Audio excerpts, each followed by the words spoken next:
And we are live. Hello, everybody. Welcome to Hello, Just everybody. Tangents. We're going to discuss the whether BMI is racist. Is it? Is it a BMI? No, it's No. definitely Okay. not.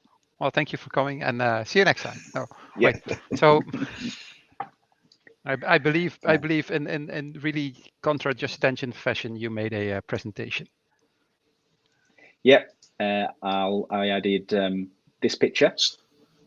I know that and one. Yeah, you sent me that one. And I added that picture. Yeah. And I added that picture. Oh yeah. That's a it, bit really. of that's not well nice.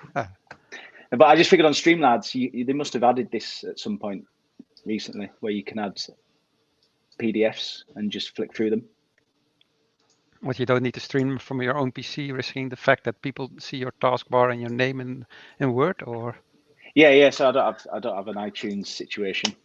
Oh yeah, I still have that stream. The stream where he doxed himself. Well, he uses his real name on Telegram, so I don't know why. I don't have him on Telegram. I don't use Telegram. I only use authorized social media platforms. Yeah, I mean, I'm sure I don't know. Only the alt-right and white nationalists use that platform. Well, then I should get on it.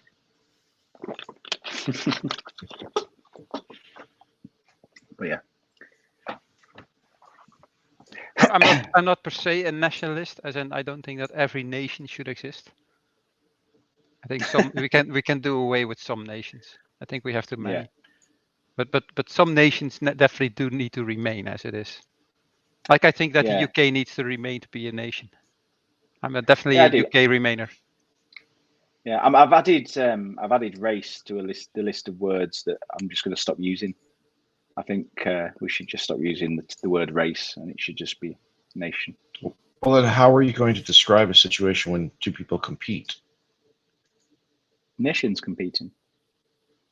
Well, but what about the cars that that go spin around in a circle, chase one another? What do you call that? Racialist. Well, that's a circuit competition.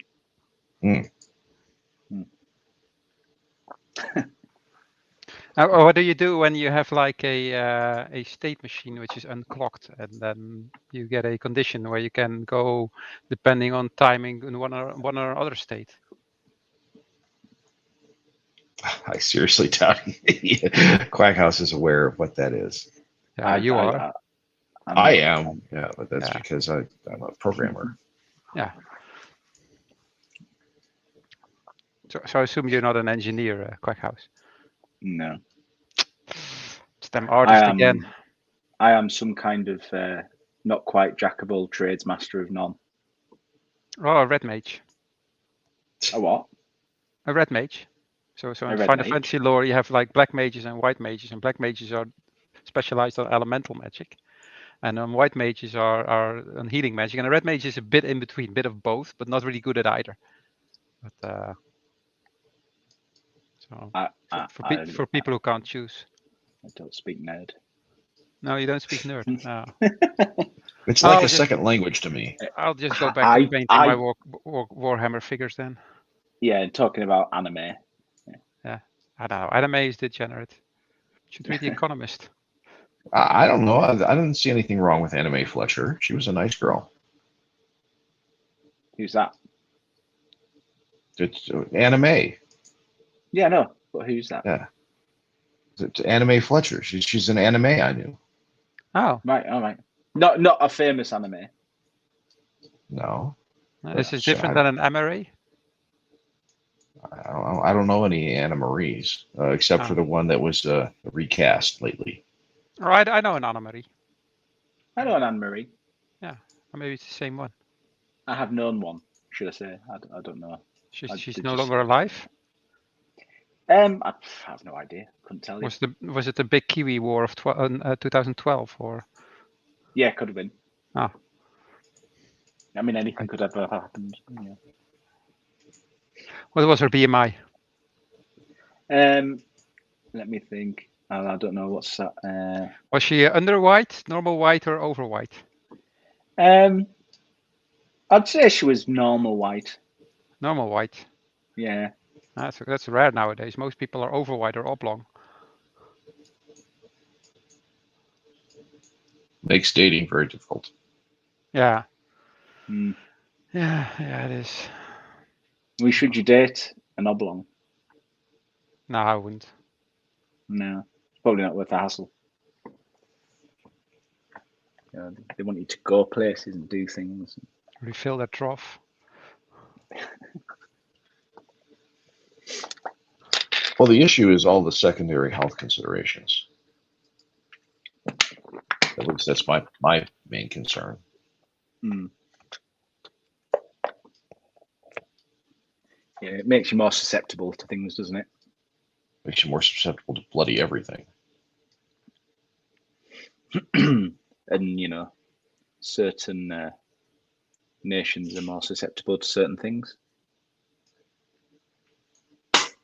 It's part of genetics and biodiversity. I still don't think we can get rid of that word because now I'm confused.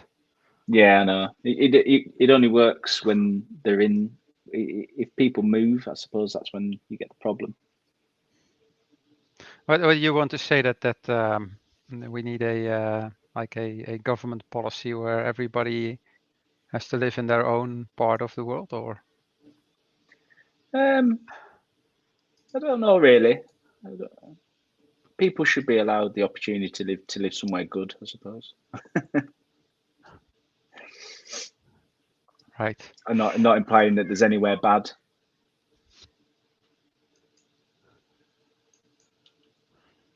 Well, you always have Australia. That is bad. Everything there is trying to kill you. Australia doesn't exist. It's a conspiracy. What is it? Something has to be on the bottom of the planet, even if it's flat. It's another planet. Ah. So how come we can't see it at night? It's a problem that Britain invented all these countries that just shouldn't exist. What, Australia? That's a Dutch invention. Is it? Yeah. I thought it was originally a UK colony. Yeah. The Dutch found it and thought like, what the hell are we supposed to do with this? With these kangaroos, and then the British like, oh, we have some leftover people we can dump there, and that's how they made Australia. Oh, we did pretty much the same thing with America, and yeah. What should we do? All these people that we don't want around. Although, if you look at the list of things that the people did that we put there, it's not particularly extreme. Well, yeah, it's not. Back then, you had the death sentence, right? Yeah, we still have this death sentence. Or you could be exiled to Slough. Yeah, well, I think we still have the death sentence for treason, maybe. I think you're telling me you don't have a death sentence? No. That's how. Okay. We just lock people up indefinitely, or not. No, we don't lock them up indefinitely. You get life to 5 years here. I think there are certain people that have been given a full life order, which basically means they're never getting out. The only way you can't get out here is if they say that basically you're mentally unwell and that you're the state has to take care of you, and then the doctors can keep on saying that you're not well. That's the way they can keep you in. Because even the guy who shot that politician, they had this vegan go insane, and he thought that the politician was devil incarnate. And I don't know how that was possible with all the media just calling him the devil incarnate all the time. But he was, he was allowed to go on parole, and that quickly became parole without reporting. And then some judge said, well, if it's parole without reporting, you might as well live abroad. And now he lives abroad. So amazing. So.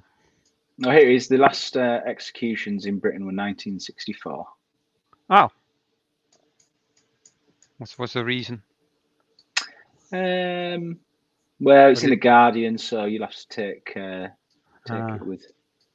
That's a bad our resident death penalty expert is not here. He would know. So. Oh, Was but it they was were executed 2 months after Labour came to power. So. Oh, wow. At least they didn't have to suffer through that too much then. Mm-hmm.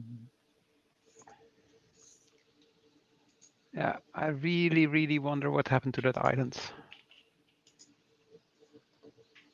Well, but I wonder who was on it. Islanders? Yeah, but they might have put, if they knew it was coming, put someone on it, vanish some people. You want to say it was some kind of test to see? Could have been. And they all died of the coof because they were all infected. Mm. Well, that would certainly have an impact on the death rate. Yeah. Especially if they were all obese. Ah, that is true. A lot of these islanders struggle, don't they? We all struggled. It's life, Quackhouse. The endless struggle. You have to enjoy the struggle. That's how you find happiness. Well, nothing good comes without struggle. That is true.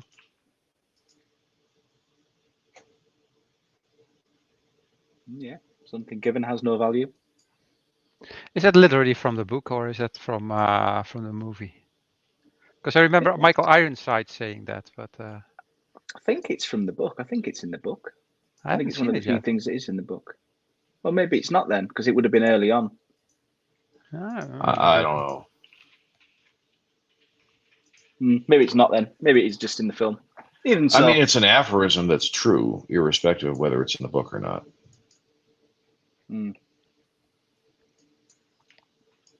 Stop the clock. I'm gonna look it up.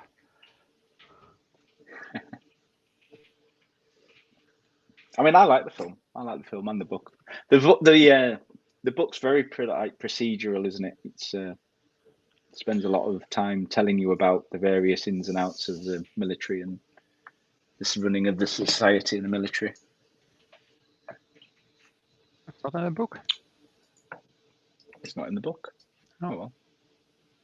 There you go. Michael Ironside said something new.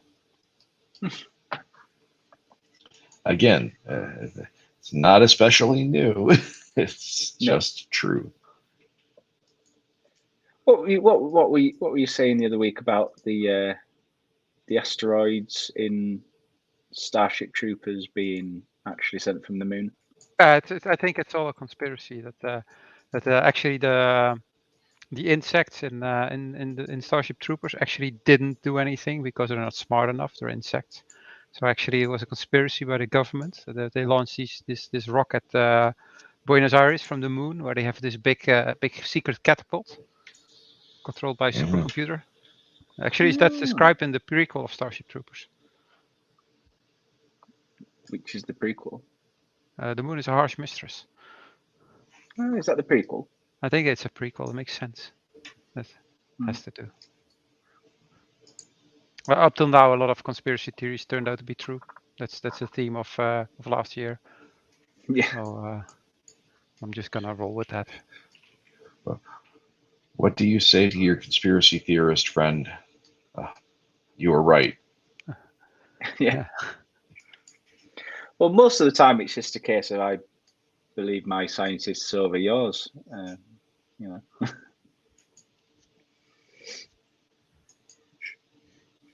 It's like whenever anybody tells you anything, it's like you've got to kind of look at where they're coming from to make a full judgment of, whether you believe what they're saying or not. It's like all these health ministers that are like open communists. Oh, our new health minister looks like he can die any moment. He basically looks like Skeletor, or like. So you have the Belgian health minister who looks like she's eaten 2 schools, including the children. She's really obese. She would be really in the oblong category. But then you have the Dutch minister, and he's kind of old, but he's also bald. And then he starts to look in this almost like you have this Russian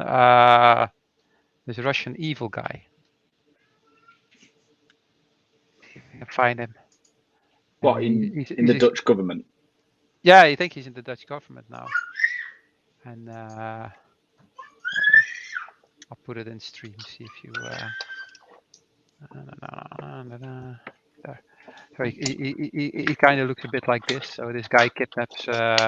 This is a Russian who in the folklore kidnaps girls and stuff like that. So.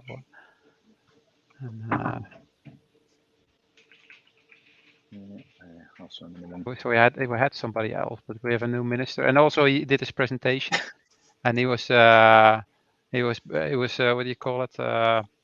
He started out with a PowerPoint and 4 graphs with no bars and no numbers. And look, these are the stuff happening in other countries, and it was like, yeah, and then he moved on, like without further explaining, like, okay, that's terrible. Like nobody understands. 90% of the population doesn't even know what a graph is. So. Oh, he has a good photographer because his formal pictures look better. But on the during the press conference, he was like, yeah, this guy doesn't look like he's gonna live very long. But then again, he's a minister of health, so having lost so much, I guess he knows a lot about it. Yeah, I have weird stuff going on. So we're still under lockdown somewhat. So.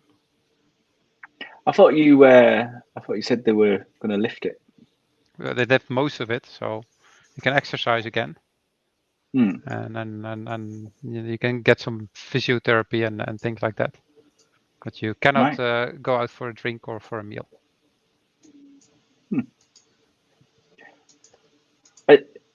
Right. How long has that been there? How long has that been the case? We had a lockdown, I think, for a couple of months where everything had to be closed at 5, and then midway December it went to like everything is just closed.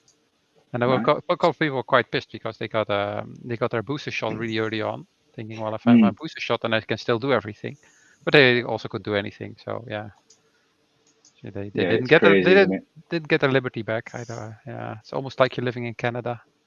It's amazing that the countries that are known to be very liberal turn out to oppress their population the hardest. While the non-liberal countries go like, maybe we don't want to do that too hard because we have been using the I and the S word recently quite a lot in the news. So. I and the S. Yeah, it's about the American People's Day, which is January 6th, if I remember correctly. That's when the people go check up whether the government is doing their job correctly, right, Brendick? It's not even close. I don't have any idea what the heck actually was supposed to come out of January 6th, aside from basically another BLM type protest.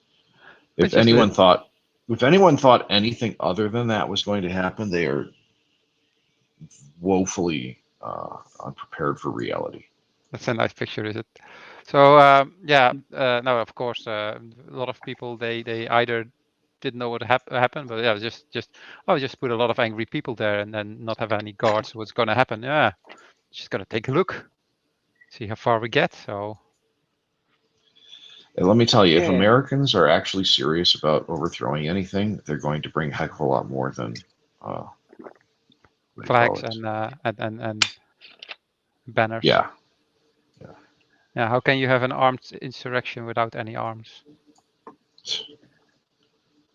I mean, but then if the same thing happens in the Ukraine, then everybody's happy. Then you have the people from the European Union. They go there and they hold speeches, and then they tell them that they should overthrow the government. Well, I guess it's only good when it happens to them. Have you guys how many people does it generally take to overthrow a government? I mean, it's probably not that many, is it, in reality? No, probably 10,000 is enough if they're concentrated. It's also a time factor, right? So if you know that they're coming, you can prepare. But if the government is not prepared and you come with a couple of thousand people, what are you going to do? They're just going to march in.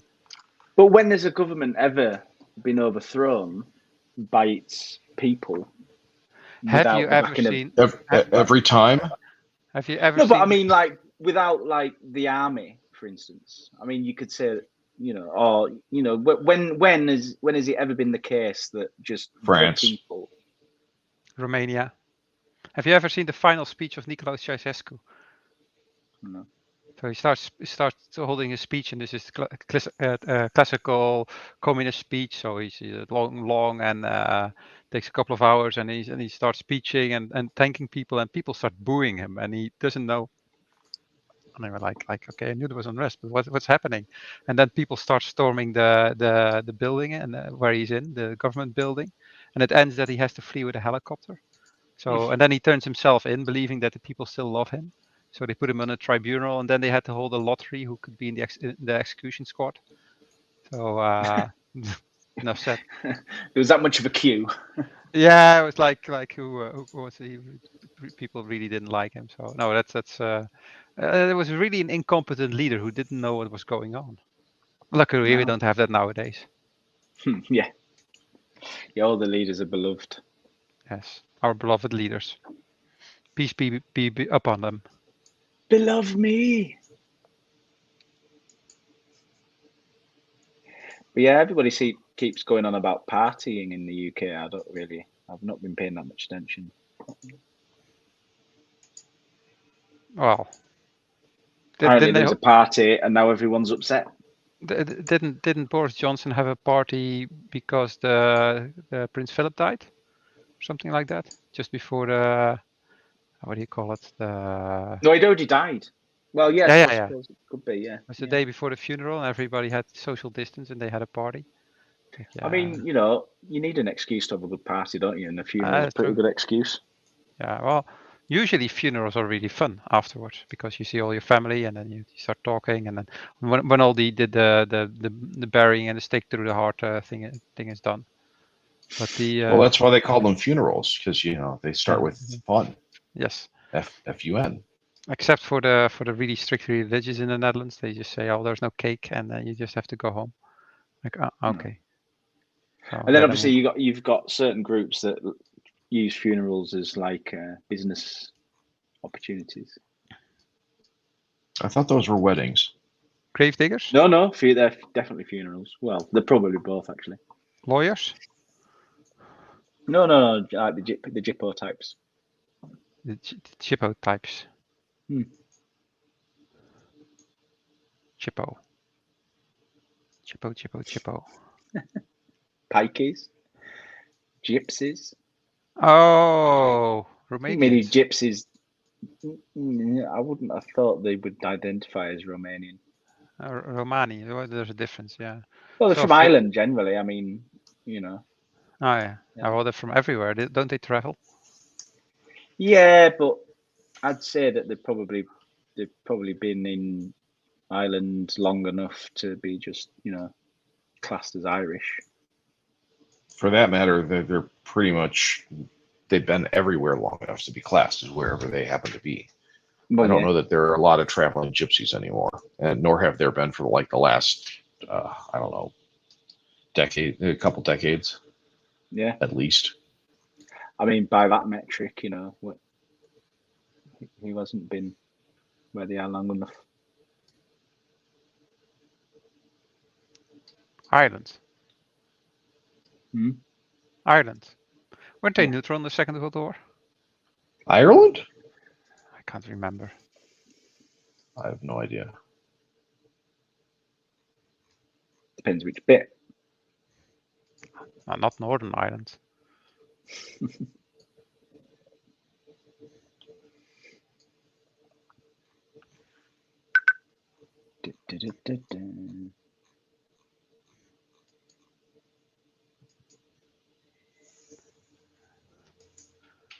So, excited about Windows 11? Not at all. Yeah, what they're doing, changing the color of the font or something. They Macified it. As in, it looks like Mac and it doesn't really work. Seriously? They you know that between 7 and 8 they redone the start menu and then they fixed it again at 10, and now they broke it again. So the big concern I have about Windows 11 is all the tracking stuff they're putting in there that they're not telling you about. oh yeah. Didn't they do that with Windows 10? No, Windows 11 is worse. Well, basically they're the same now, but depends on what version of 10 you have, because there's an initial version and there's a the updated versions, and then there's over time they've gotten a bit different. So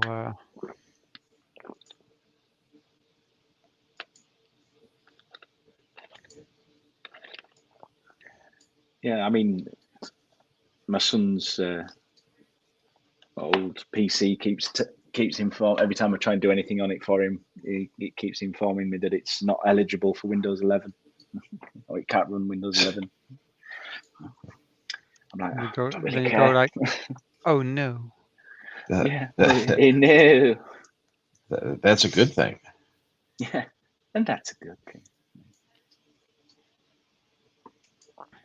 Well, all he wants to do is run Steam on it. So as long as it runs Steam and whatever crappy games he's playing, then that's fine. Does it run Minecraft, Crisis? yeah. Does it run what? Crisis. Crisis? Yes, that was always the big question. But does it run Crisis? I don't know what that is. You don't know what Crisis is? Nope. I thought it was like one of the most taxing video games of its generation.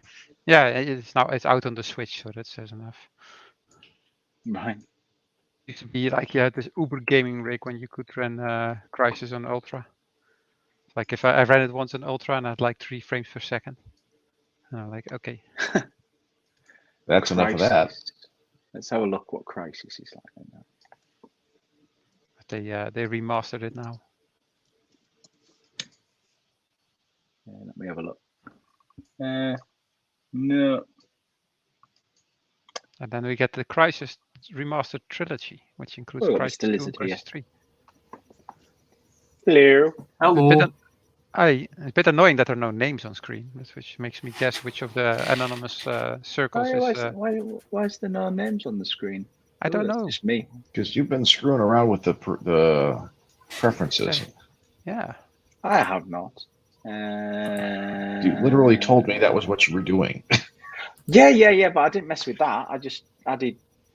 I was figuring out how to add PDFs like that. No, get the stuff that I always tell IT. No, I didn't touch that. And you look at it, and then the record, the secret log that only IT personnel and programmers can see in your computer says, I modified that setting then and then, and that user was logged in, and this is the screenshot we took when he did it.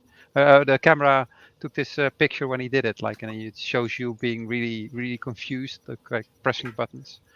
So I've got the audio avatar ticked. So that's there. Where does it automatically add share screens? Yeah, got that. There's not that many settings, to be fair. I'm gonna call the help desk of StreamYard. Be right back. Layout. They told me it's your fault. Guests. Guest see view comments. There's no. I'm not seeing any option really. Audio avatars. No. No, there's no. I can't see any options. Oh, hellfire now! What have I done? Right, full screen. Don't want to go full screen. So does anybody watch The Noise of Holland? The what? You still there? Can I still hear you? Ah. Oh fucking hell! What have I done? It's all gone tits up. The what about Holland? What? This TV program where they are touching the contestants in an improper way. Mm-hmm. What? What? It's called The Voice of Holland. Now what I've done? Can't hear anything. Yeah, you can't hear anything. We're talking over you. Yeah. But no, I don't watch television. Oh, you don't watch Dutch television, obviously. I don't watch any television. Yeah. Once I got the question like, oh, there's HD TV on a Japanese satellite. Can we receive it here? No, there's this thing called the Horizon, So we can't physically see the satellite, so we can't pick anything up, even if we had a dish which was big enough, which wasn't the issue actually. So it was like some people you have to explain everything why stuff doesn't work. Oh man, some things are just amazing. No, but traditional media was being traditional as madman level. Now we have a view on a man who's frustrated because he took something which was broken and broke it even more. This is like watching, like going to the zoo and watching all these monkeys just being frustrated about everything. Eventually, they're going to turn out Shakespeare. That is I true. have no doubt. I have no doubt. It was the best of time. It was the worst of times. Damn it, that's not Shakespeare. I couldn't finish that book. That was just way too depressing. A Tale of Two Cities. I'll wait until you started Bot Meridian. Still, I like it more than that other book that we don't talk about anymore. Wait, is this the book I think you're talking about now? Yes, that's that book. Oh god, okay. Yeah. I was like, I haven't been in the streams for a while, but at least I kind of followed what the books were and stuff, and I was like, wait, what book in between was so horrid? And like, oh no, you meant that book. That book. Yes, that book. Right. We didn't read anything from Vladimir Nabokov or something, so. Don't know what I did then, but everybody's audio disappeared. You see, you probably broke it, but you don't know. Yeah. That's the reason why I still have a job, because people do that all the time, and then it needs to be fixed. We have this bug. Can you fix it? Sure, that's what I do for a living. And you look at it, and you modify some code, and then you review it, and it goes into a test build, and you add some tests, and then it works, and then say, oh yeah, now it's fixed. So, thank you. There will be money, and then you get money. That'll be $32,000. Yeah, well, then that's a bit more than $1 for 32,000, but at one moment nobody will know what's going on, and then it will be something like that. Well, there's a story of this guy who told like this company, oh, I know how to fix it, and then they let him in, and he just flipped one switch, and it was fixed. And they said that will be $32,000. And I think it's a bit of a what do you call it? Midwife tale, old wife tale. Yeah. It kind of goes like that, but the thing is, just like when you're entertainment, you just don't tell a joke. If you would just tell a joke, then you if you would just tell a joke, then you wouldn't have a lot of an act. So what you do is you just dress around it, and you wait a bit, and then you tell some other story, and you build up to it, and that's the same thing you do at your work. It's kind of a bit of a performance thing, actually. Yeah, well, there we go. Took 1 hour to implement, took 1 hour to analyze, took 4 hours to merge. That was 17 hours of work, please. I think your math's off. No. It's perfect bistromatics. So if you go to a restaurant and you do that calculation, it will turn out to be 17. I've never sat in a restaurant and did the bill and split it, and then after everybody paid, that there was enough money. Either there was not enough money, or there was so much money because everybody just threw some money on the table that it was just like, you know what, I'm just gonna take half of this to the next bar and we'll use that to pay beer. So what I usually do is I say, because I can't be bothered, I just say, right, everybody gives what they think, I'll pay the rest. And it usually works out all right. I know somebody who said everybody give 20, and then everybody will drink from that, and then he would just start drinking like a madman, and then drink half of the money. And people would keep on falling for that. There was one I tough mean, you liver. can really decide on your night out based on like what kind of incentive you set up there. Oh no, I can't. Once I start drinking, there's no stopping. Didn't you say you don't drink everyone anymore? puts in 20 is your perfect plan. Well, yeah, but now you know why I don't drink anymore. You also don't drink any less. Well, on a yearly average, it's a lot less. That was a joke. Oh, no, we don't do jokes here anymore. It's verboten. So, Lizard, Sir, how is it to be under the thumb of a tyrannical government? You could ask literally any of us that. Same difference. Oh, mine's given up on being tyrannical. Yeah, you're going to get rid of the passports at the 26th or something, right? Or February 26th. To be honest, I wasn't really aware that we had them. Yeah, that's one of the reasons that they can get rid of them. They don't use them here. Here the Karens are going like, oh, when are we going to get 2G back or 3G? That we can at least check everybody if they have vaccines, which are for a version that doesn't work anymore. It's like, do you sure you have these security patches? Sure, but that doesn't patch the vulnerability. These are last year's security patches. Yeah, but at least if you have the certificate, then we can say that you're a safe company. Fine. I've seen this in companies who get like almost a prize for being that they have their security in order, and still they run like their SSH servers on Ubuntu 16.04 without patches. I'm not naming that company, but people in the know how to get in now. So it's like, yeah, it is like just the auditor wasn't too smart. So Yeah, well, you've only got to be smarter than the guy that wants to rob you. that is true. Usually people robbing other people don't tend to be, using the smart part of their brain. No. Then, because if you're particularly smart, then you're going to be able to make money without breaking the law, I guess. Well, you find loopholes in the law that allow you to break the law legally. If you're smart, then you probably can get a skill or which is rare, and thus you can ask more money for it. Or if you're smart and lazy. But you also have, if you're smart and lazy, then you probably feel entitled, and then nothing happens. You still have to put in the hours. If you're smart and have a very high time, high time preference. Even then, you might be able to still. Or do I mean low time preference? No, you meant high, I think.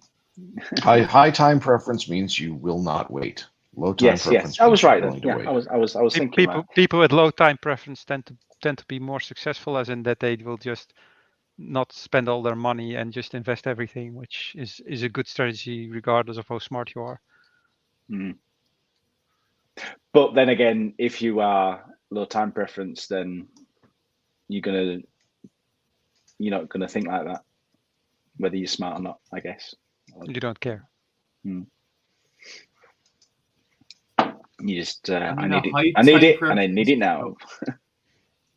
I'd say a high time preference smart person is probably just very good at like talking people into things and stuff. Like they really develop that skill because they can constantly practice it while getting things they want, and the more they get what they want, the more the better they get at getting what they want. So I think kind of the ultimate high time preference is just kind of a con man in a sense, if you have a smart man. Yep. Yeah, he's just in the business of analyzing and explaining stuff. You just need a system that allows that makes people give you everything. Like communism. Yeah. Surely there was quite a bit of high time preference right there. We just take the land from the kulaks, then we have land. But what about the kulaks? You see, that's where my low time preference comes in, because time will take care of that problem for us. Yeah, I mean, what is it? Eventually they all run out of other people's money. Yeah, and that's the problem with modern capitalist systems is that's taking a long time. Because capitalism is really good at creating spare money for people.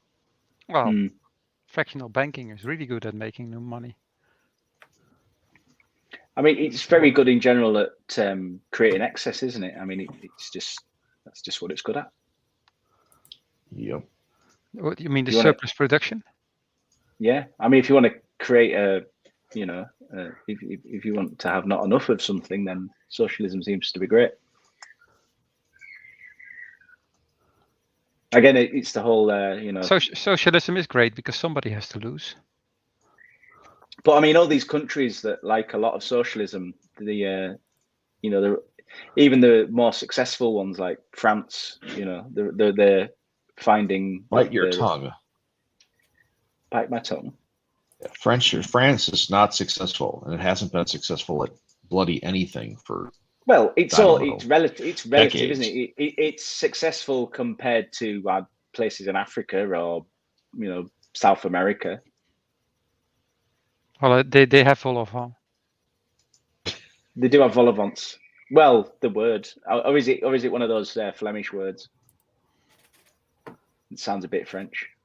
The Flemish have the tendency of claiming that they don't speak any French and then just use the French version of and then use the Dutch version of a word, while the Dutch use the French version.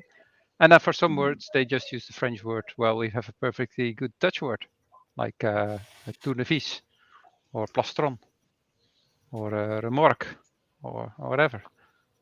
So obviously, whatever is a French word. No, not that.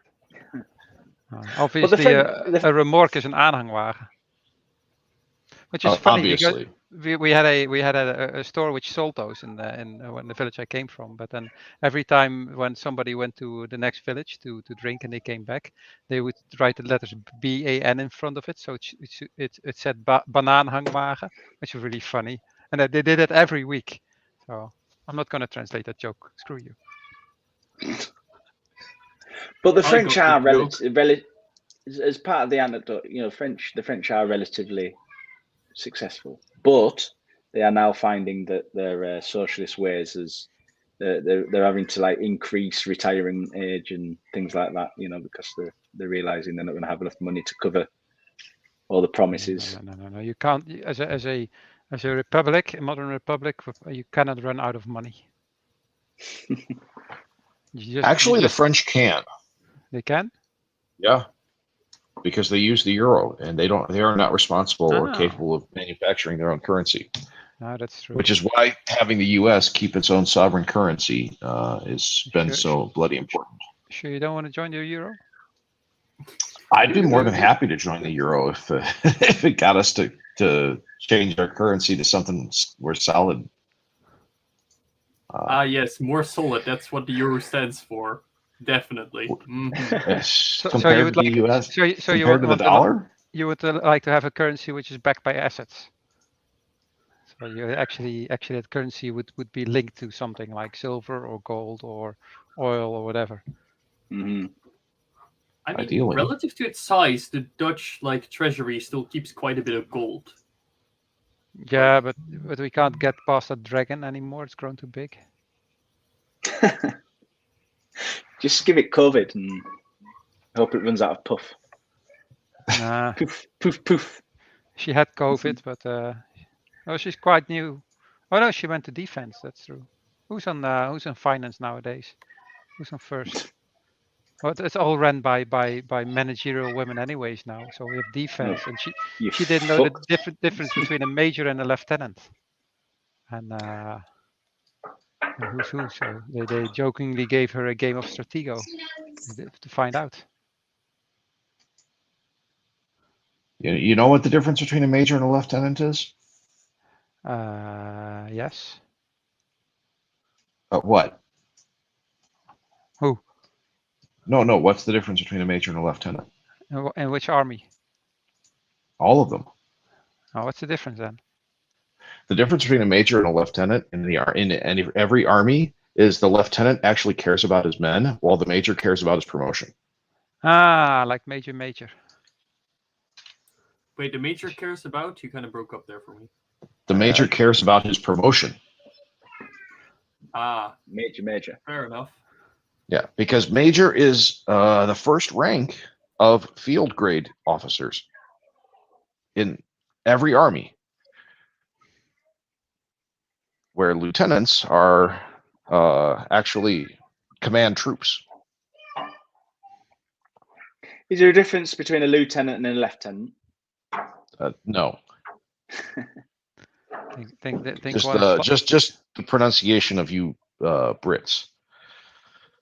A lieutenant, which is correct though. Presumably the British version is correct. The American version is correct. If you actually take a look at the spelling of the word, it's clearly lieutenant. Oh, from what moment in time did actually spelling matter in English? I mean, it's a language that has forecastle as a word. Well, that's actually the forecastle. It's not forecastle. Since that Paul Hardcastle had that song in the 80s, I'm just not interested in that anymore. what's that song then? 19. Huh? 19. 19. 19. That's the song. That's the name of the song, yeah. All right. I don't know it. Would I know it if I heard it? It probably is. It's about the Vietnam War. So in Korea, it was the average age of the combat soldier was 26. In Vietnam, it was 19, and then that word is repeated a lot. What, as in the American soldiers who fought in it? Yeah. See, their age, not their IQ. We're not talking about McNamara's idiots. I thought the IQ for an American soldier was higher than that. Yeah, because otherwise you can't train them. They were called McNamara's morons. Thank you. Yeah, it was an alliteration. Yeah. I don't think a lot of people. Don't think a lot of people understand alliterations or homonyms or. I mean, you have these quote unquote IQ tests where they take words which sound the same, and then you have to choose which one is the right one, like there, and there, which is obviously different, and then. So it is apparently just confusing for people to use the right one. Well, that's because spelling is a thing. Apparently, it's only been a thing since America.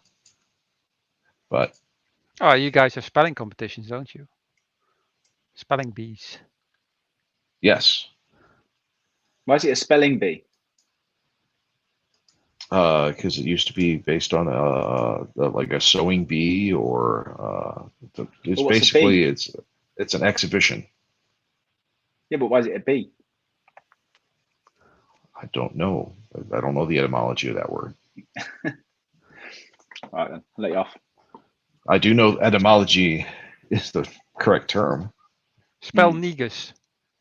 Niegous. Yeah, right. The only black boy in my entire school when I was growing up was called Negus.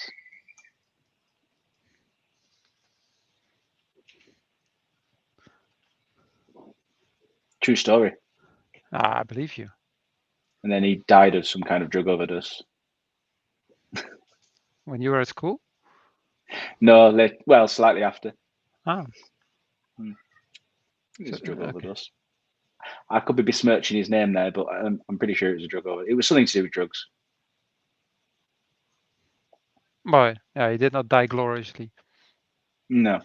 I mean, for such a small town, like we had some, amusing deaths from my year. Interesting. So, the etymology for bee in that context was actually from the work of the bee. So the goal of a bee is to organize for the purpose and the benefit of one of the individuals participating in the bee. So the spelling bee would be to laud the person who's most capable of spelling, whereas the sewing bee would be to laud the best sewer. So right. Oh. And now you know. It's not really creative, is it? Well, it's about bees. So, as we all know, insects aren't particularly smart. Isn't that right, Bishop? I wouldn't know. There might be a, what do you call it? Group Brain intelligence? bug? No. There's a group intelligence, and it's not collected in one super bug. It's the brain of something. Yeah. Man, who could come up with a story like that? Brain-sucking bug. Insects that think? I personally find that offensive. Yeah. That scene where the brain, the bug sucked out the brain, like typical 90s gore. Yeah. Yeah. I love me a good Paul Verhoeven movie. Which one? All of them. I haven't seen all of them, but I'm just saying which one was good. No, that he's yeah, you know, he's done some good films. yeah. I mean, RoboCop. Oh, Yeah. Talk about 90s gore. Yeah. Yeah. I remember seeing that as a kid. It was pretty extreme. The bit with Yeah, I buy getting his that hand for blown off $1. and stuff. Yeah. Not just that, he gets his hand blown off, and then also a wound on his head and then his side, just like our Lord and Savior. It's not a coincidence. Yep. Bit like yeah. It was a theme of a few films, wasn't it, in the 90s? They liked chucking a bit of religion in there. Oh yeah, you had all the Bible thumpers, right? They were the enemy back then. Yeah, I guess so. And then you get the four horsemen, the atheists, and they would take over, and then reason would bring peace on earth, and then somehow everything went to shit. They banned too many computer games, or tried to have too many computer games banned. I think that was where the downfall was. Yeah. So as soon as you start messing with computer games, you know your what is it called? Your cause is done. So yeah, does anybody remember Gamergate? Sargon does. Yeah. Nobody else does that, really. I mean, it's sad that that's the case, because it's the epitome of all the stupidity with which we've had to deal for so bloody long. I have that book Crash Override somewhere. It's like it's one of these books when you start reading it, and then while reading, you realize that the hero is actually the villain. It's that book from Crash Override. Is that book from Zoe Quinn? The name rings a bell. The woman who slept with the gaming journalist, which got the ball rolling, right? And it tells how she called a police officer across the country to get a restraining order on her boyfriend because she cheated on him and he wanted to tell. Stuff like that. And you go like, oh, wait a minute, maybe aren't you the baddie in the story? Like yes, yeah. Absolutely. I've been in these situations where somebody tells their life story and you go like, are you sure you're the victim in this whole story? Because it seems like that you're not really innocent. So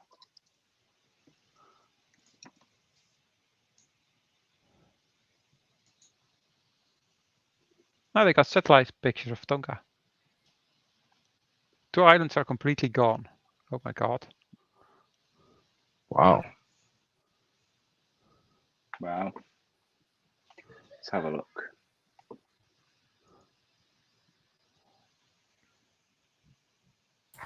I'm just gonna go throw a pizza in the oven. I'll keep listening, but I'll turn off the microphone. Okay. You ready to turn off the microphone?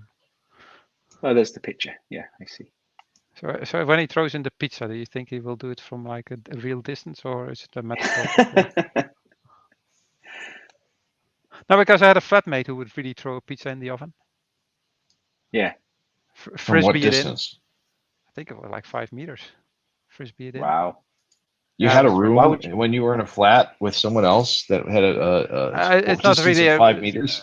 It's not really a roommate. A roommate was more like we each had our own rooms, and it was like a communal kitchen. And this was actually you had like 5 meters distance. If you stood on the other side, it was like I think 6 meters from side to side. Wow. Right. Yeah. Never lived with so much filth. Well, you know, that's it. Funny how communal and everything gets filthy. Isn't that shocking? Yeah. It's almost like tragedy of the commons is a thing. Yeah. Who would have thunk? Yeah, that's just a well. Are we the baddies? I don't know why it saved it. And then a Macintosh does strange things. I don't know. That picture has been optimized for your iPhone. Yeah, I tried doing it in a different way to what I normally do. It seemed quicker, but it's, if you were an engineer, I would now ask you to give back your degree back to the school where you got it. I just do it with trial and improvement. Somebody's upset. No, he's well, I don't really know what he's doing, but he's. Have you tried giving them it's a more? sound. Have you tried giving them The more sound sugar? of joy. Have you tried giving them more sugar and caffeine? Yeah. No. No, yeah, no, it's a sound of joy. It's not a sound of torment.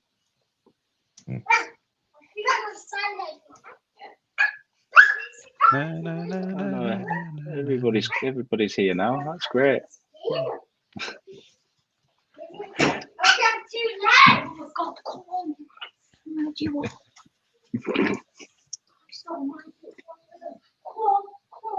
We're threatening the children with murder on a regular basis.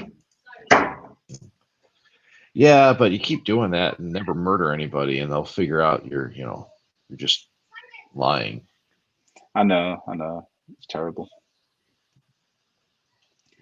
Right, let's see if this works this time.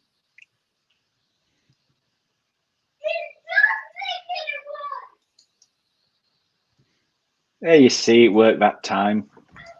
I use the method that I normally use, and it works perfectly. I try something different, woe betides me.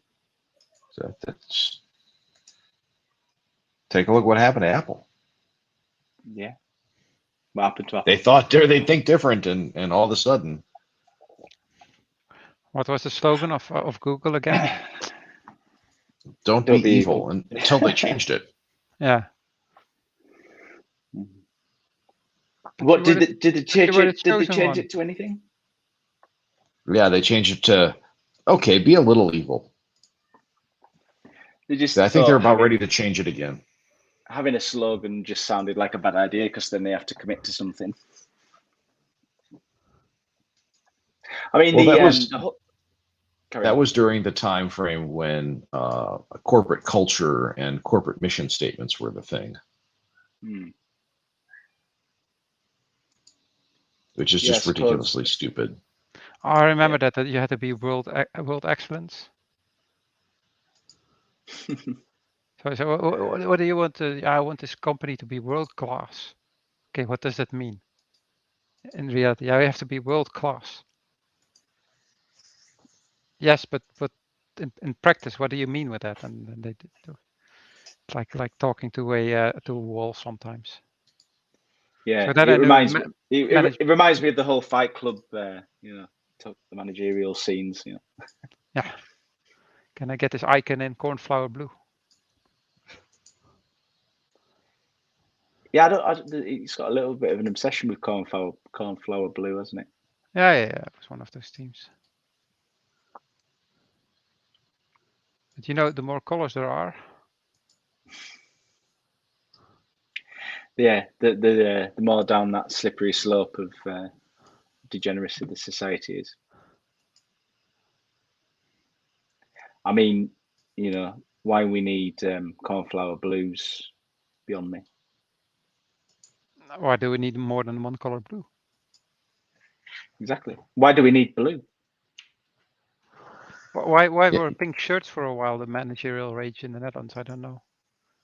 Yeah, there's a pink shirt thing that was here for a bit, and yeah. It's not pink; it's salmon. Yeah, that's what I said. And it never caught on in Belgium because of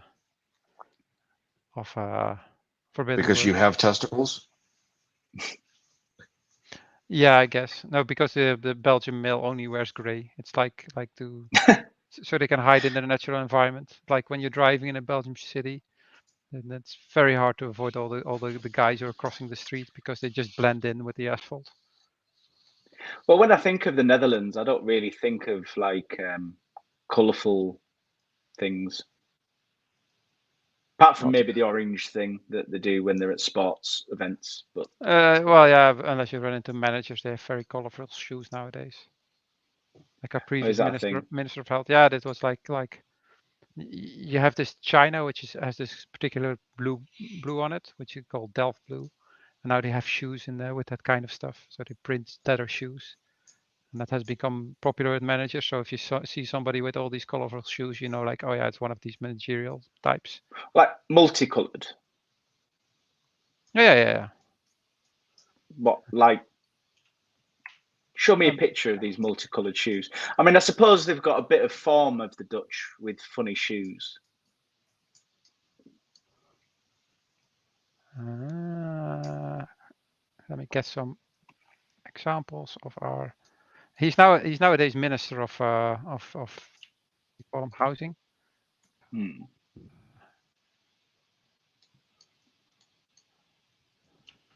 Wow. So people really wear them. This is what the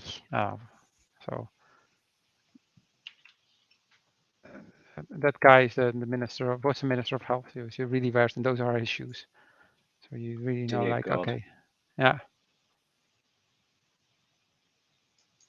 And it's I know more managers, and as soon as they meet each other, it's like that, like they belong to some club, like they're the Freemasons. Amazing. I think they meet each other in the shoe store, and they go like. So yeah, amazing. So I guess yeah, that you can't have absolute truth in matters of taste. Sure you can. There's absolute truth in everything. It's what makes it absolute truth. Right. How long does it to make a pizza? Depends on the pizza. Depends on whether it's frozen or not, right? Well, it has to throw it in the oven. 20 minutes. Most things take 20 minutes. I assume that he doesn't have a what do you call it? One of these pizza oven. But they first have to chop the wood and then start a small fire and then get everything going and then throw in the pizza and then just right and then throw it in the second time to make it even more right. And then I mean, the trendy thing. That's a very low quality image. Off. I'm disappointed. The shoes. Oh yeah, sorry.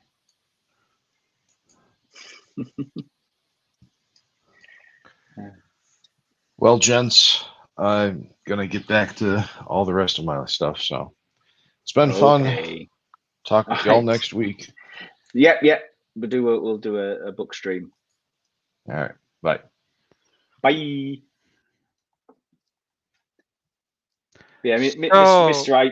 iTunes was trying to button me up to do do a presentation for the book today, and I was like, "You must be kidding! I haven't finished the book, let alone done a presentation for it." Yeah, wow. But the schedule is the most important thing, right? I don't know. We stuck to any of it since, like, I don't know, this last year. Well, yeah, we had to read Crime and Punishment. Yeah, that's really threw a spanner in the works. Oh. I do like the book though, but it's just it's like a mountain. Like it's good to climb the mountain, but it's not something you do every day. No, I'm glad I read it. Definitely glad I read it. It's just one of those things, you know. Yeah. I'm back. Sorry the pizza took so long. I had to chop some wood and like make a little fire and then like that whole process. We were debating, yeah. Oh really? I couldn't hear. That's totally not where this reference came from. Yeah, what was it? I can't remember what was it. What do you reckon are the best crisps? I don't know. The like the fancy kettle chips, the sweet chili ones. They're probably the best. But if we're going with run of the mill, not that I saw.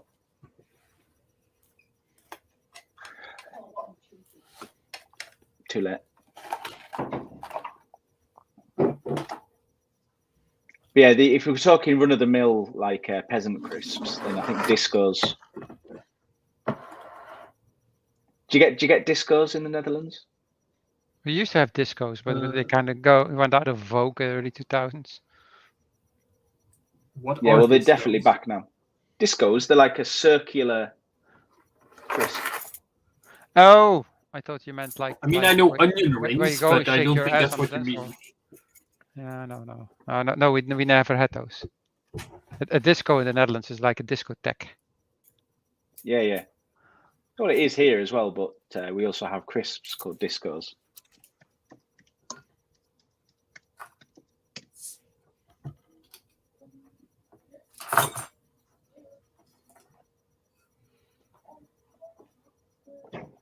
They're they're generally pretty cheap things.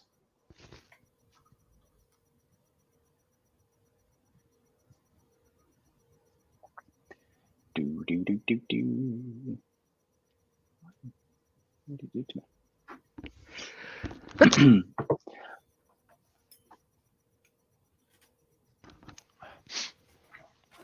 Well, have you been following the whole debate on the managerial elite stuff? I think up to August 2019. But you can. What is the So what's it all about? idea, Quackhouse? Just what how it's kind of become the thing that rules us all, I guess. How did the managerial elite get their foot in the door, and why won't they take it back out? Because they've always been there. Well, David Starkey blames Henry VIII. I blame David Starkey for blaming Henry VIII. How he, well, then again, I suppose you could probably say the Catholic Church was kind of the ultimate managerial elite. Yeah. Oh, you need somebody to put grease in the gears of government. So basically, what needs to happen is that information has to go from A to B, and then somebody has to take a decision, and then information has to go from B to A, and that's what the managerial elite does mainly, and control that flow of information. Yeah. I mean, so if you disrupt that flow of information, then you disrupt the power of the managerial elite, because that's what they do. They broker information. Yeah. And they kind of kill. It's because they're kind of afraid of creative destruction, I feel. And yes. They will actively stop creative. Aren't those just Pringles, but then flatter? Yeah, and the smaller off-brand Pringles. You don't really get the scale in that picture, but they're a lot crunchier than Pringles. They're like thicker. Are there any potatoes in Pringles? Are there potatoes? Didn't Pringles get round because they brought? I don't know whether this is a European thing or a British thing or whatever, but they brought in a rule about crisp packets and the fat content or the salt content, and Pringles managed to get round it, which is how they can still have them in a big tube by saying they're technically not a crisp. Is this like an like one of these not the Eccles cakes or something like that, or one of these chocolate cakes, which looks like a biscuit but isn't, because biscuits get soft over time and cakes get hard. Is that the difference? And that was important because biscuits with chocolate, they're in a different VAT bracket in the UK than chocolate cake, because one of the two is seen as a luxury item. I think it depends whether it's made. I don't know. It would. No, I don't know. I think chocolate cake is any. Well, I don't know any kind of cake. It depends. I know sandwiches aren't. But then sandwiches again, are not cakes now. No, I'm just thinking the VAT thing. Trying to think what the bills come from the petrol station when people book out the sandwiches. I know Greggs were complaining that their pasties now have to have VAT on them. Oh no. Lawrence, what have you done? You have pissed off the Exactly. And what was it? It was it the salt content of mustard, complaining about putting them in the junk food bracket because of the salt content. Mm-hmm. But it's like I had the same argument for payday loans. You know, like it's like the interest rate of payday loans is ridiculous, but then the guy in the payday loan company was saying, well, they're only designed to work with that small quantity of money. You know, they're not, and that was the same argument for mustard. You know, it's only meant to be taken in small quantities. You know, you wouldn't eat a pint of mustard, or a kilogram of mustard, or whatever. Is it a French mustard, or is it just normal mustard? I think initially, well, I think because it was Boris talking about it, it was on about the British mustard. Well, that's where everybody was complaining anyway. English mustard. I mean, I'm not a fan of mustard generally.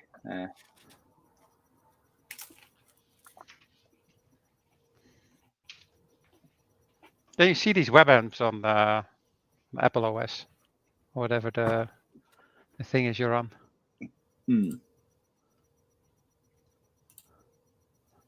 Womans. Is this thing you've just sent me? What on earth is it?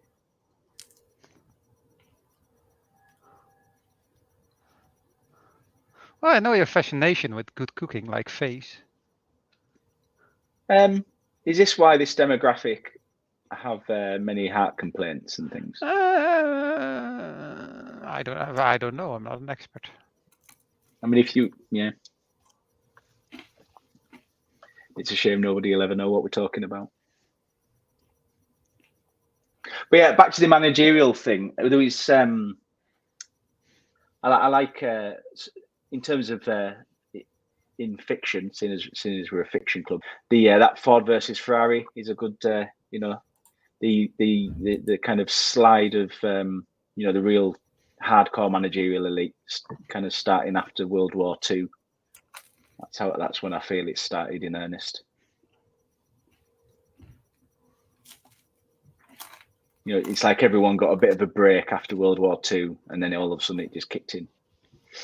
Well, just when the coup started and we didn't have any social justice warriors for 2 weeks, it was like, oh, people are now concerned about real problems, and then, oh no, never mind.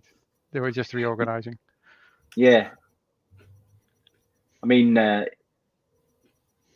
yeah, I noticed like the adverts in particular. You could tell that the advertising agencies couldn't get their usual actors in, shall we say? I don't know. I don't watch advertisements. No, I know you would. Yeah, it's when you have small children about and you have to have mindless nonsense on the television to keep them quiet while you're doing stuff. But yeah, now I do. I've got rid of the television now. Yeah. But yeah, the managerial elite's kind of phobia of creative destruction. It's kind of like if you see these socialist countries like China, communist countries, socialist countries, same difference. Are they able to innovate because of the way that they operate? Limited. That's the theory. Limited. Yeah. So I mean, what innovations has China actually done? Oh, same kind of innovations in art and science that the Byzantine Empire did over the centuries. Wait, didn't the Byzantines invent Greek fire? No, was it already here before? It was already before. Oh, okay. Greek fire? Greek fire, yeah. What's that? Medieval napalm.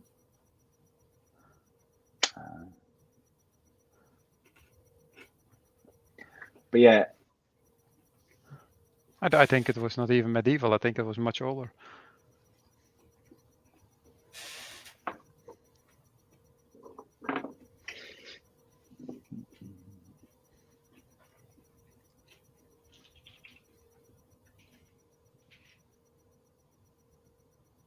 Nope.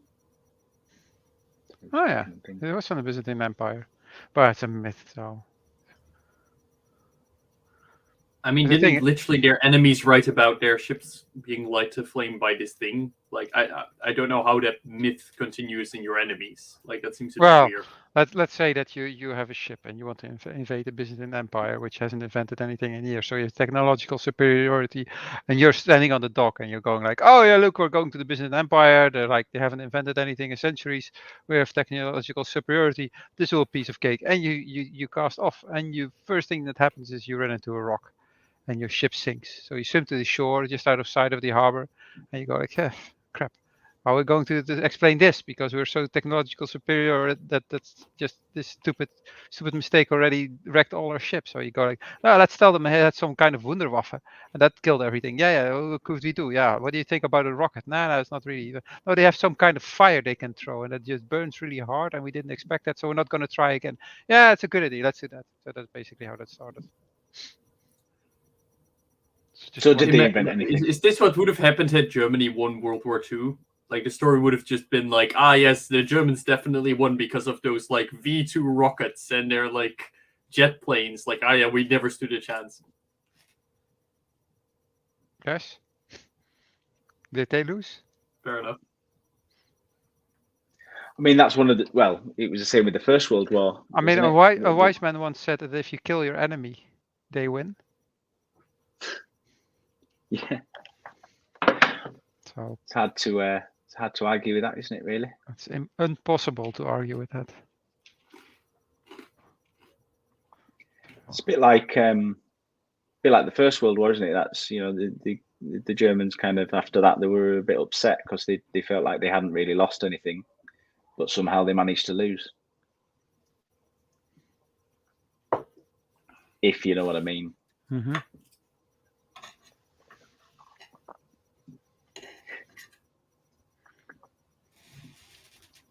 I have a relevant picture for you. Let's have a look.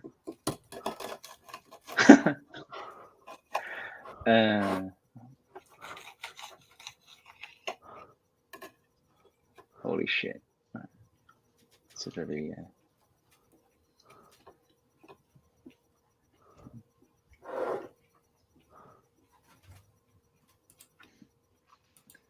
I mean, lobster's pretty healthy.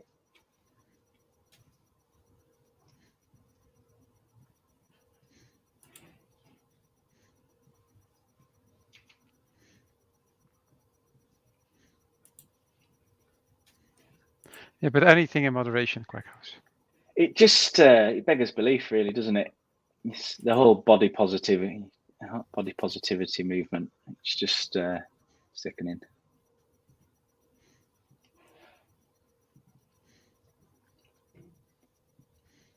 A quick way of doing this.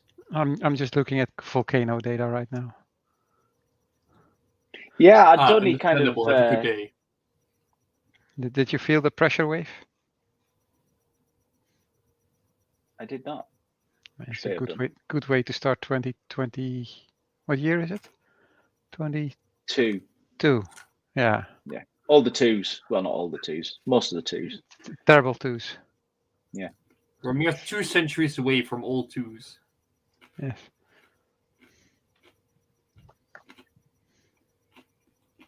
Now they're basically waiting for La Palma to do the same. And I have a big landslide and then one big tsunami. There's nothing wrong with the picture.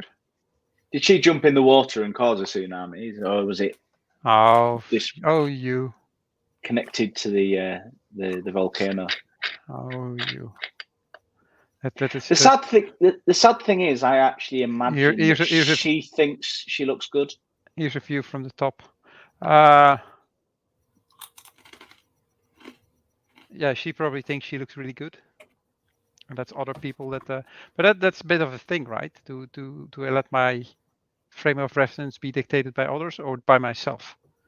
And so she says, well, I look good. Other people don't look that good because they're too skinny. So it's not healthy. But the thing is, a white woman would generally be like, have a lower self-esteem than I think the average black woman. I don't know. That sounds like actual and preferred preferences. don't know. I thought the kind of stereotype, was the woman that always thinks that she looks bad. Yeah, a low self-esteem,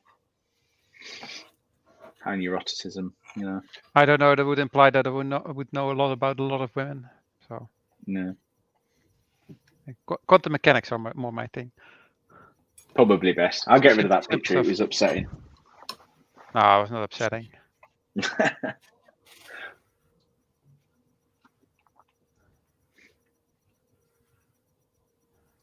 But yeah, the other good. What? Current. I said, like, why are we streaming this in the first place? Actually, like, I'm slightly confused. I don't mind. I'm just slightly confused. Because I started because we talked about doing a channel called Just Tangents where we just talked about random shit endlessly in between doing the book club ones. Okay. And now we're doing that. Yep. Yeah, and then next week we will do the book club. Probably will talk endlessly about random things, but it's more centered around the book.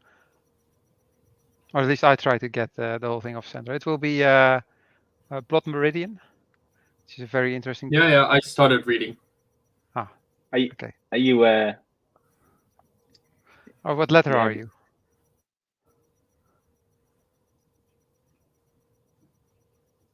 How many days is your kid right now, Quackhouse? Days. Yeah. So asking math. stuff in annoying units like.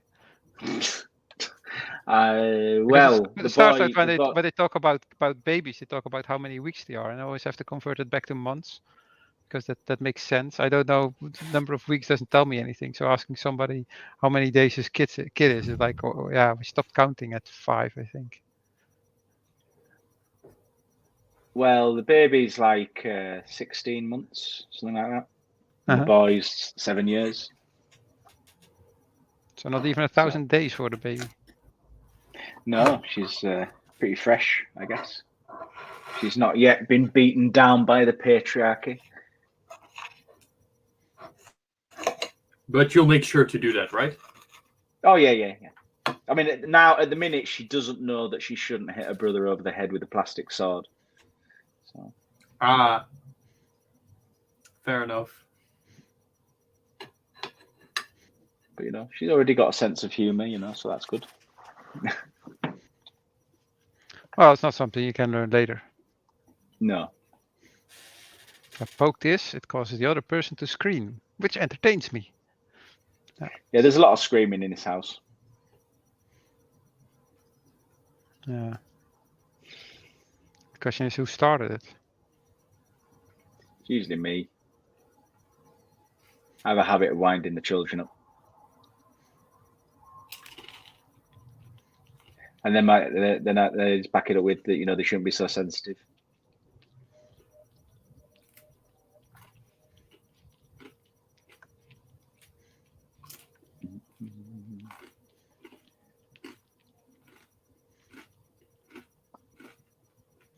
I still don't believe that Greek fire is real. The Greek fire? Yeah. Well, what evidence is there for it? Just what some sailors said. Yeah. Because they got, booted. I mean, somebody could have given them the fire, couldn't they? They didn't have to invent it.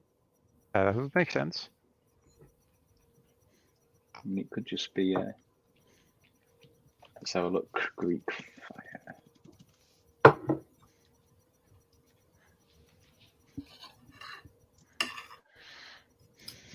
Because it sounds a bit like napalm, but. So if you type in Greek, the first autofills you get are alphabet, gods, alphabet in order, letters, mythology, island, flag. And then salad. So that's quite reassuring, actually. You get these things. Why you would need the Greek alphabet, I don't really know. Oh, for math and to name viruses. Mm. Yeah, I want to say to figure out what the next virus strain is going to be. Pi. Oh, fair enough. Now we know.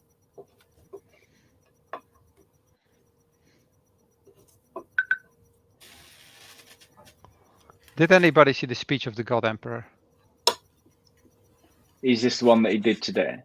Yeah. Or yesterday? No, I knew he was doing a rally, but I haven't seen it. Why? Was it a good one? It felt like a blast from the past. It was nice to hear the energy again after all this year of like this. It was almost like you were listening to somebody who was old and really demented, and now you were listening to somebody who actually said, "Oh, this is wrong, and we should improve that." And so yeah, it would definitely. I think there's a few people missing him. I think there are a lot of people missing him. But how in a country of how many million? Was it 300 million or something you've got in America? Is it something like that? How you can't find people under 70 is beyond me to like run the country.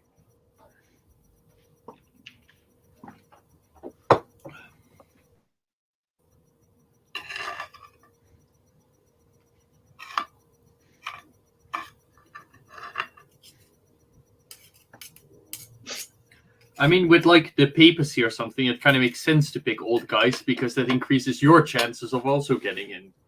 But for presidency, it doesn't. Yeah, that's the whole point. Yeah, but they've only got for presidency. It doesn't make quite as much sense.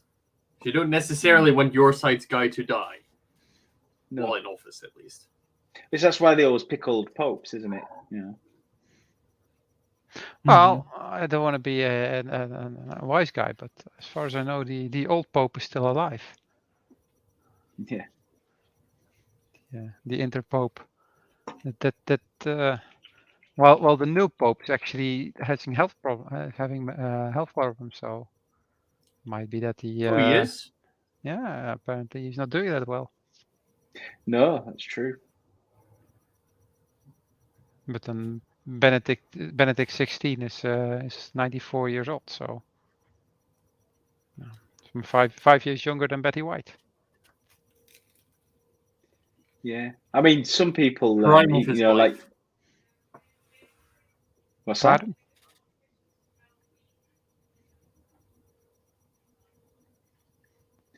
It's like you get some very young 70-year-olds, don't they? And then you get some very old 70-year-olds. Yeah, as we've some seen. some people decay at a faster rate than others. Must be all the suntan. A lot of Diet Coke. A lot of Diet Coke. I've never seen a skinny person drink Diet Coke. No. There is some truth to that. Yeah, well, apparently it's got something in it that I can't remember what it does now. It prevents the body from. You basically you don't feel full. It's hard to feel full, something like that. It tastes vile anyway. I can't stand this taste of aspartame in anything. I noticed that people who want to lose weight, they drink Coke Light, and people who have a low weight just don't drink Coke at all. They drink water or coffee or tea. Yeah. Yeah, I haven't drunk Coke for a few years, several years. I don't know when it was. I stopped drinking it. But not even on special occasions. No, not even at weddings. Not even at weddings. I'm going to a wedding a week on Saturday. Oh, are they allowed again? Yeah. I'm not going to the actual wedding. It's the after-do, but it's a wedding. One of my internet friends. Oh, so not another real person then? He's a real person. He's been up to visit, and we went clay pigeon shooting. So I've met him in real life 3 times. So it's a bit of 4. Nice. Yeah, we went clay pigeon shooting when he came up here. So that was a fun day. And I got my gun cabinet picked up yesterday. Ooh. Or the day before yesterday. So with an absolute ton, I need to go and bolt it to the wall and then await my firearms license to arrive. And then you can put it in the cabinet. Yeah, along with some guns, hopefully.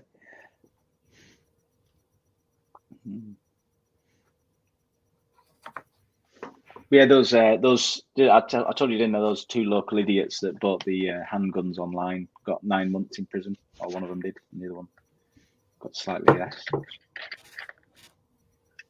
Which I'm not sure whether that's lenient or not. I mean, they're more so retarded than actually dangerous, so I don't know. Yeah. Yeah. They weren't the sharpest and the tool in the box, I don't think. I think that's like those basically people what that order hitmen on the dark web. Yeah. Well, yeah. Well, apparently the going rate's, what is it, $7,000 or something? Someone was telling me. Yeah, okay, but like no one's actually killing someone for $7,000. No. I suppose it depends how desperate you are. It's probably all feds. Yeah, it probably is. Glow in the darks. Yeah. Well, these guns, when they turned up to these guys' houses, they'd intercepted them in the post because they'd come from America, and they put microphones inside them. So they were actually. Wait, they ordered guns online from the United States to have them delivered by post into the UK. Yes. Right. It's gonna be noticed because they probably X-ray everything. Yeah, I think it was. I think it was even on the dark web though. I don't even think. I'm not entirely sure because I wouldn't have said that they would know how to get on the dark web. If I'm honest, but I don't know quite. He didn't really explain in the article. But having met one of them, I don't think he'd know how to get on the dark web. But the other one might do. I don't know. He might be more intelligent. The younger one. Or watch some YouTube videos. I imagine there's YouTube videos that tell you how to get on the dark web, is there? Probably. Or Rumble or something. Yeah. I don't know. I've never been on the dark web. I always have the. I never turn that theme on. I just always keep it with a white background. I like dark mode generally, but no, I know what you mean. No, I hear bad things about it. Staying away from this stuff. They bought these guns and they were intercepted, picked up by the authorities on the way in, and then they replaced them with, they put microphones inside them and recorded what they said and everything before they busted them. I suppose they probably wanted a good idea of whether they were going to bust in on some some idiot hillbillies who had ordered a couple of guns, or whether they were going to be hardened criminals or terrorists or what. They probably wanted to hear whether they expected this package or not. So something like, what is the package? I don't know anything about this package. What could it be? And you open it. That's strange. There are microphones inside. And then the authorities went like, crap, they didn't order them. Or it goes like, oh, the guns have arrived. The guns. And then they open them like, oh, where are guns? There are only microphones here. Well, I thought, well, guns. That's strange. Who would put micro? Oh shit. I think they were hidden Polizei or something like that. Apparently, they said something along the lines of, "These are cool, ain't they? Let's buy some more." Yeah. Oh my god. Oh dear. It was what did you say on the article? It was a Glock, I think. Yeah. A Glock. That's as much as it elaborated, I think. You could have just as well gone to Belgium and buy one when you still could import everything.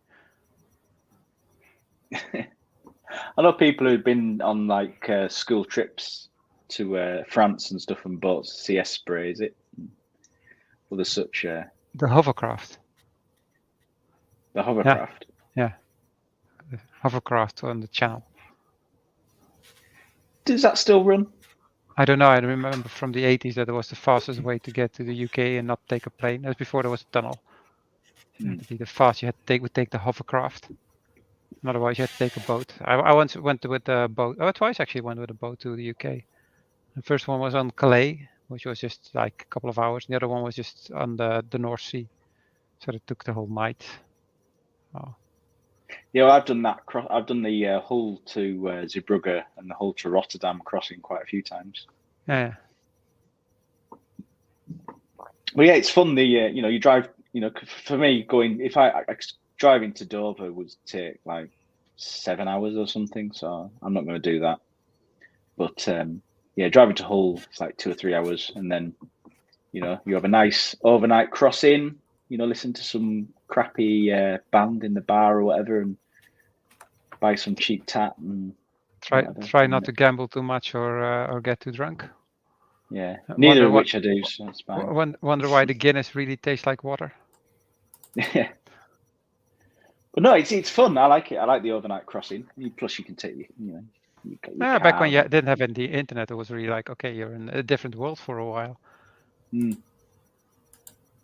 You wouldn't know that some volcano had exploded. I remember getting back from holiday and then somebody famous had died, or somebody's mom or something, and then that week that you were gone was like the turmoil week, and then you would arrive in a period where nobody was mentioning it anymore, so you didn't know it happened, and then half a year later you discovered that like, how's your mom doing? And then like, and people, you don't know yet? What? What I don't know? What didn't you tell me? But nowadays, of course, you're notified immediately because your WhatsApp starts to shout around. Yeah, you probably can't even go to the cinema, and be surprised by news when you get out. Yeah, she's sitting there and everybody sighs the same moment, like, oh. I remember I'd been to the cinema when Michael Jackson had died, and we came out of the cinema and people were like, Michael Jackson's dead. Whereas nowadays, everybody probably would have found out in the cinema before the film had even finished. Yeah. Especially if it was a crap film. I can't remember what the film was now. Bob Saget died as well. Bob Saget died as well. Bob Saget, right. You don't know who Bob Saget is? Yeah, I know the name. I'm just trying to think what he did. Full House and America's Funniest Home Videos. Right, okay. So I was a comedian, so yeah. And now he's dead.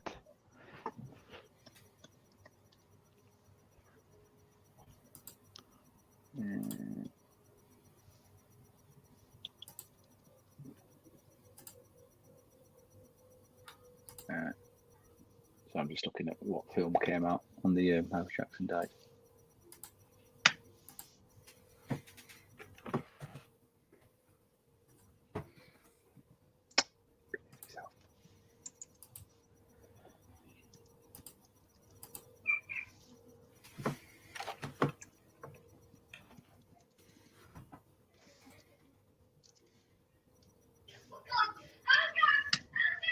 A lot of shouting from outside again. What these children keep doing. A bit late. Oh wait, it's only 7 and.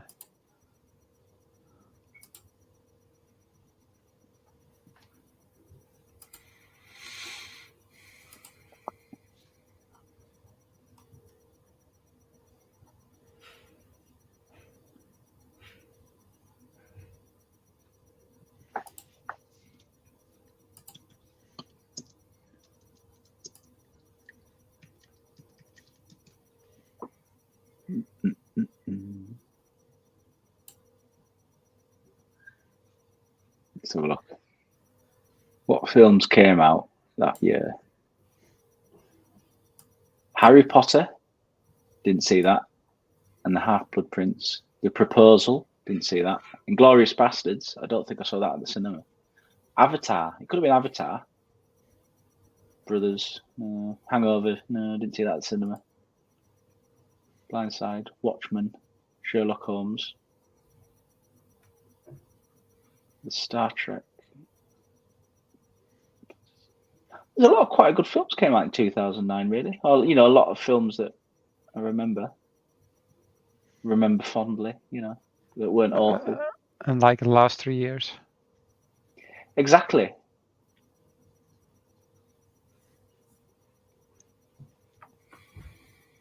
Human Centipede, that came out in 2009. Don't think I went to see that at the cinema.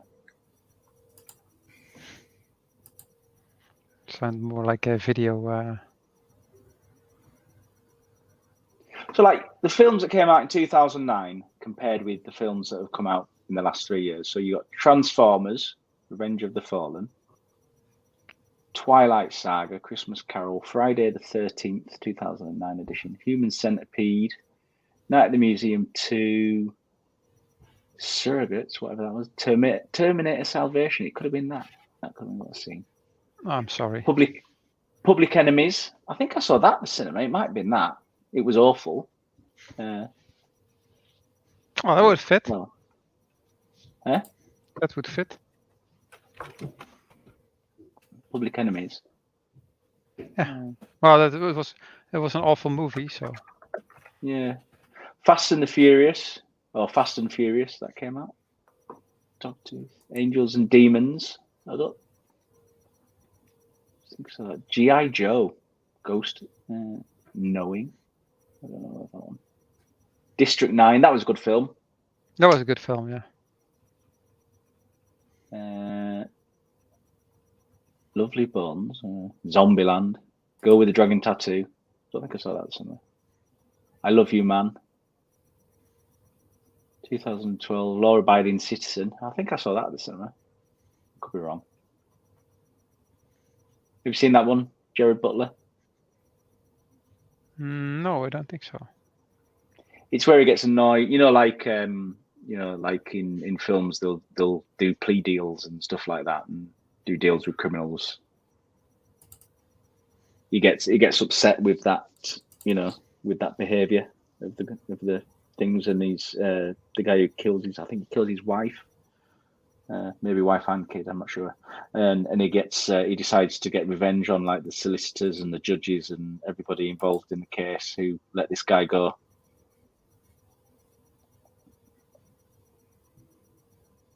So X-Men Origins, that came up. Fantastic Mr. Fox, that was quite good. I liked Fantastic Mr. Fox. I like the style of it. You ever seen that one? I saw a Fantastic Mr. Fox. Yeah, it's a Wes Anderson movie, isn't it? It's quite good. Yeah. Like I say, I like that style. The what do you call it? Stop motion. It was all the fur that they had, right?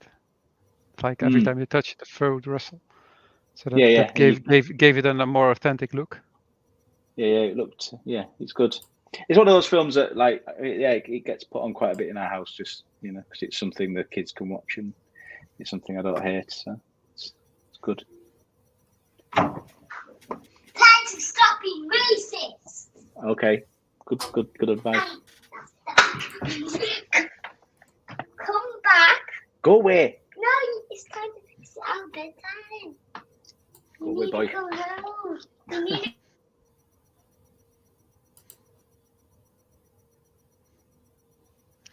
Oh dear, interruptions. See, Quackshed is quite growing quite rapidly.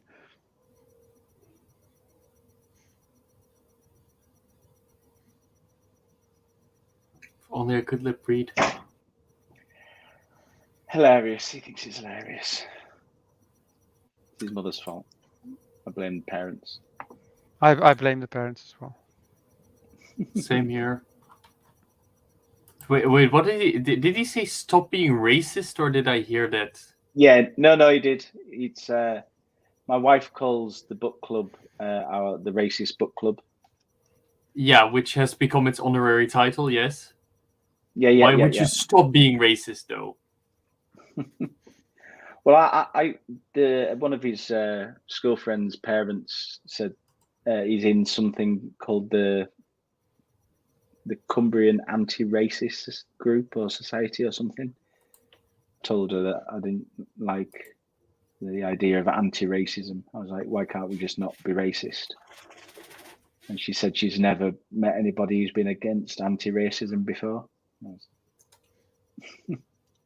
Well, I am. Yeah, I mean, how you cannot realize distinction? Like, what are you going to do to stop other people being racist? I mean, what can you do? I mean, to be anti-racist, Yeah. I don't really understand. How could they possibly stop me from being racist? Is anti-evil by definition good? Yeah.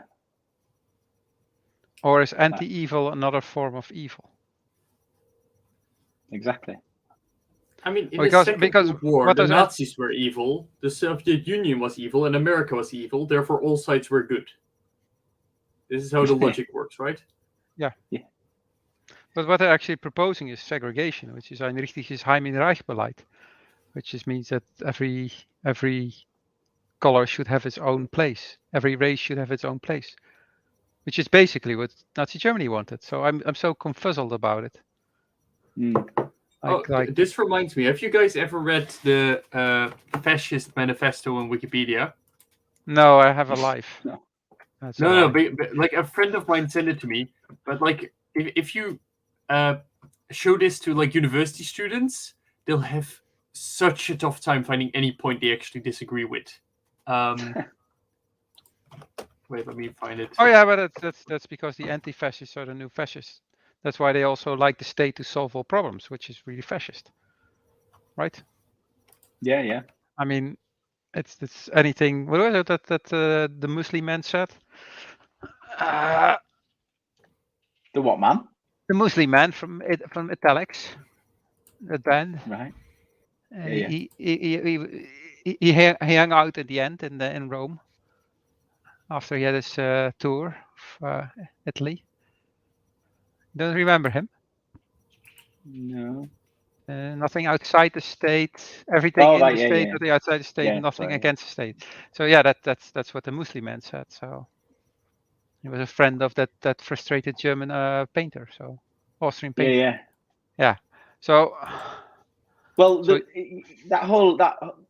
everything in Europe was just different flavors of the same thing, weren't they? Essentially. I recently was in a discussion where somebody said like, yeah, like the government didn't end any IC beds or hospitals. I said, yeah, well, maybe a Mac hospital should solve this. Might not be the best quality, but at least you get something which is decent. You get something. Yeah. So like let the free market solve it, and then like there's not an answer that could compute in any way. So that the state already has a monopoly on making hospitals apparently. So you're a bit odd, like there is some free market. There is some force here where the free market could give a solution, and it might, if you allow competition, be cheaper than what the state is doing. Yeah, I mean, I've never been to the hospital outside of the UK, but it strikes me as if you go in a UK hospital, like it seems very inefficient. Like if they had to make a profit, they'd be screwed basically. Well, as soon as they have to deal with external pressure. Yeah. Because they're only dealing with internal pressures. And I've seen this at companies where like we had this 1 hour meeting and the first 30 minutes of the meetings were just the guys who program in Python arguing with the guys programming in Ruby, which language was the best. And they're both crap, of course, because they're all both low-tier, computer languages. But so yeah, at least I get paid by the hour. So it's a company, it's the organization fighting itself. And as soon as then external pressure comes, they don't know how to set aside their internal struggles in order to create something that can compete with the outside pressure. So, but of course they would get more money from the government, like the BBC does. Exactly. Yeah. But yeah, is anybody psyched over who the new Doctor Who will be? Couldn't give a toss. Never watched Doctor Who. It's another great British institution that's been completely derailed. Another great British skin job being worn by somebody. Yeah. It's like, let's take something that lots of people used to love and just completely destroy it and remove everything that everybody liked about it. You know, terrible. It's like if Hollywood... Carry on. Pretty quirky nerd saving the universe getting replaced by a woman. For the quirkiness. Yeah. Yeah, it was just I mean, it was never my thing, really. And it was never my thing. I wonder which person from the Broadchurch cast will be the next one. From the what? Broadchurch. I don't know. They've got to be. They've got to tick all the boxes. So, I mean, it's like Black Space Jesus in Star Trek. It's like we've had a. Sorry, carry on. Apparently, the new Star Trek season 4 of Star Trek Discovery is awful. Well, I couldn't make it very far through 3. Did I watch all 2? I can't remember. Which is the one where the mansplainer gets smashed by an asteroid? Is that season 2 or 3? I haven't seen it, so that's probably 3. Because I quit in the beginning of 3. And like, what am I watching?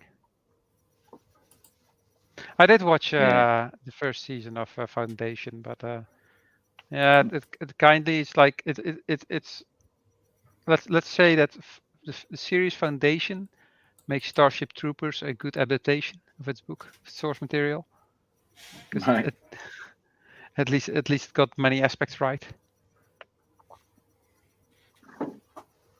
Crazy.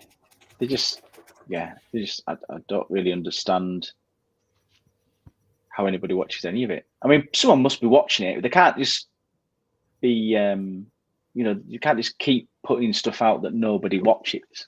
I mean, even if you're putting it on Netflix, someone's got to watch it in order for Netflix to carry on financing it. We're talking about the BBC, right? Well, in that case, yeah. Sorry, yeah. Oh, yeah. Well, yeah. If you're talking about Star Trek, then yeah, it's Netflix. It's a difficult one because it was on Netflix, and then you got CBS All Access, and now it moved somewhere else. So now everybody's streaming it from the high seas. Right. What's this? Sorry, this Foundation, is it? Oh. It was on Apple TV. What are you talking about now? Oh, the Foundation. Right. Series Foundation, the based on the books by Isaac Asimov. Right. Harry Seldon had using psychohistory to predict the future, telling that the Empire will fail.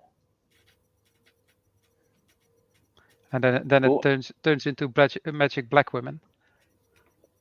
That's the end of the first season. Yeah. Thanks to time dilation, you have mother and this is a spoiler, but mother and daughter both have psychic powers, and they end up in the future somewhere on a planet made out of water. Right.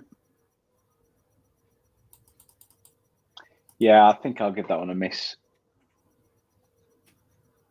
I just spoiled it for you.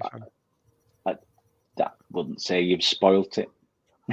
Oh, I'm sorry. But I've never heard of it, so I kind of gave up on Foundation or the series, or well, I like the intro because it's by Bear McCreary, who also done the music for God of War, right?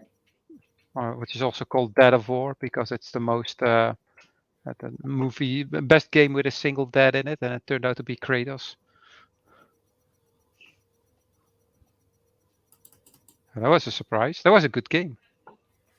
So it's now out on Steam on PC, and it's apparently the most played game concurrently on Steam. And what's that? Sorry, God of War. God of War. Sorry, yeah, right. Not a title I've ever played. No, it's on the PS4 as a good PS5 conversion. Yeah, I know a lot of people rate it. In fact, it might have been included with PlayStation Plus at some point, so I might actually have it. Yeah, go and play it. Live stream it. Yeah. Is it quite a linear story, or is it one of these Romy ones? Yes.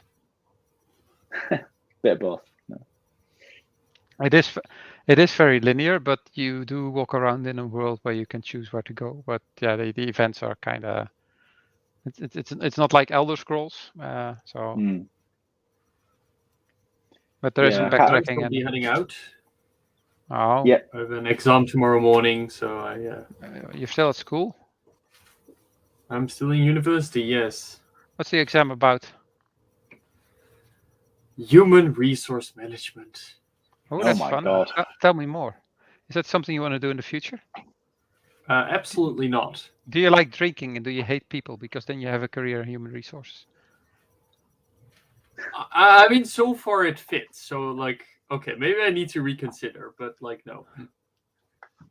Why do I end up on Forza if that's odd. If I press cancel, you end up at a random game when you want to enter because there's an 8 check and you can't press cancel. You end up at a random game, so I ended up at an Xbox game, which is really confusing. So human resources, right? So what are the Yeah. three basic tenets of human resources? All life What is do you mean? ending, but you don't get that? Oh, sorry. No.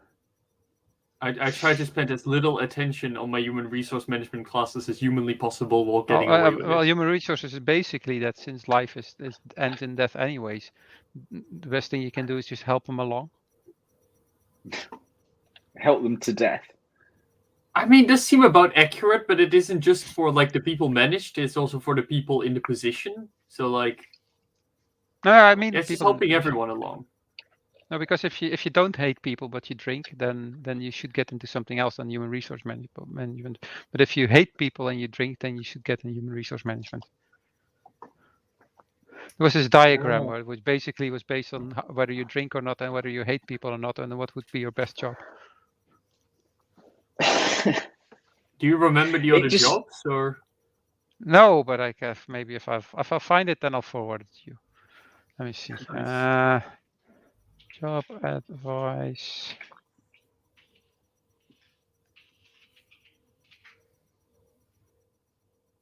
No, I don't want to go to Monster. The point is, if I see Monster board, if I see the video, just a thumbnail, I know it's the right one because it was a comedian. It was a comedy. In case you didn't notice, it was a comedy bit. It was not real solid advice. Oh really? Yarly. I was about to take like career advice from here. Like, where do I go if I hate people but I don't drink terribly much? You should just put that on your exam paper at the back. Just see what they do. The thing is that if you go to a job interview and you basically start out like that, you probably have more success than going like, yeah, it's my dream and I've some experience, blah, blah, blah. Just go like, yeah, I'm looking for a job. I hate people and I like to drink. Is this something for me? Because I've worked at agencies where it's kind of mandatory to drink. It's known like, yeah, you can work there, but it's terrible for your liver. And then, no, it's not fair. But I'm seeing as you're going. I'm going to end the stream. Oh. So goodbye, everybody. Goodbye, It doesn't mean we have to go, but it does mean I've got to mobilize the children. So I'll get a cup of tea and then we can discuss something serious. Okay. So goodbye, viewers. Goodbye, our many viewers. Goodbye, Hand. Bye, Hand.